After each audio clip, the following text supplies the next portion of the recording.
The story is brought to us from thevaledaily.com. This is a really lengthy one, so I'll give you as much as I can.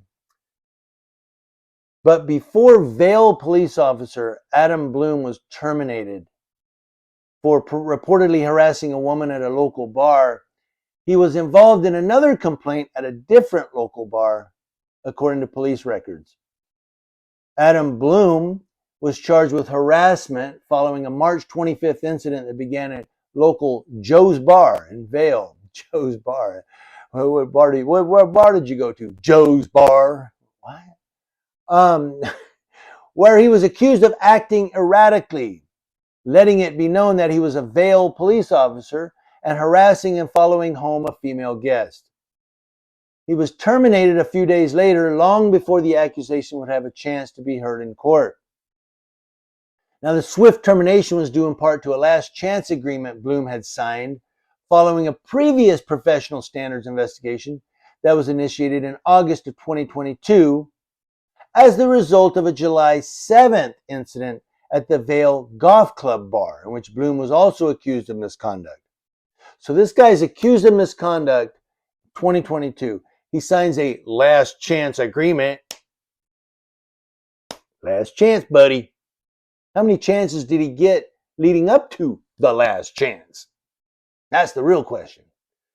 And what does he do? He gets accused of doing it again this year. Why do you give them last chances? Why not give them a kick in the ass as you throw them out the door? A look at Bloom's August 2022 professional standards evaluation reveals other investigations of complaints against another officer, Jeffrey Matson, who initiated the Vail Golf Club complaint against Bloom. So this guy, Jeffrey Matson, he's the one that complained against Bloom, said, hey, man, he's acting up. We need to do something about him. And he's got complaints himself. Maybe he was trying to, get the light off of him. The July 2022 incident involved a Vail Golf Club bartender who Bloom knew at the time as a suspected domestic violence victim. Bloom suspected Matson of seeing the bartender socially. The plot thickens. So then Matson makes a complaint against Bloom because Matson's seeing the bar. We got a love triangle going.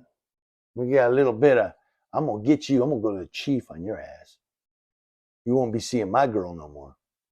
In an interview as part of Bloom's professional standards investigation, the bartender said Bloom visited the Vail Golf Club bar where her colleague told her that Bloom was bragging about picking up prostitutes in Las Vegas and killing people in Afghanistan.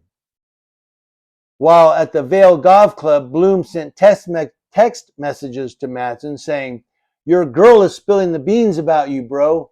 She confirming things I heard about you already. In reference to the woman, Bloom alleged the woman made statements to him implying that Matson was using cocaine or associating with cocaine users. So basically, it's a really long story. But the basic gist here is that you've got these two cops who it's being alleged that one of them is seeing a bartender. His buddy, the other one, comes in. He starts, hitting on her. These are all allegations. And the one kind of gets upset and makes a complaint about him harassing her or whatever. He gets a last chance agreement. This year, he gets another complaint on it. And then they find out through his investigating him that his buddy, the guy who made the first complaint, he's got complaints. Are you guys following this? This is a freaking soap opera. They could do a soap opera around this. Vail Daily. Martha. No. But I wanted to give you this one last statement here where if he did say this, but he was accused of bragging about picking up prostitutes in Las Vegas and killing people in Afghanistan.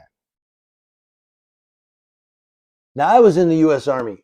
15 years I was in the Army. Yeah.